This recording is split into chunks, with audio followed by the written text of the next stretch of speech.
Welcome back to our Master of JavaScript course. In today's video, we will dive into the powerful of the JavaScript string methods. Strings are an essential part of any programming language. JavaScript offers a wide range of methods that help us to manipulate and search with a string without any effort. We will explore in this part some of the most common used string methods and provide examples to demonstrate how they work. So let's get started. The first method we will look at is the length. It allows us to find the number of characters in a string. Next up, we will have the slice method. It extracts a portion of string and returns new string. By providing the start index and the ending index, we select the desired substring. The substring method is quite similar to slice, but it handles the negative indices differently.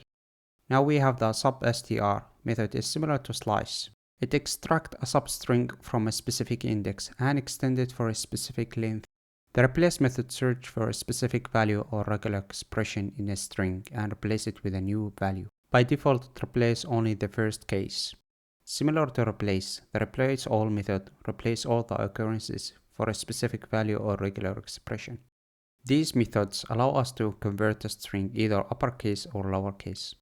Finally, we have the concat method, which combines multiple strings into one. You have mastered some of the most commonly used JavaScript string methods. Understanding use these methods will greatly enhance your ability to manipulate and search within a string in your JavaScript programs. If you find this video helpful, don't forget to give it a thumbs up and subscribe to our channel. Happy coding and see you in the next video.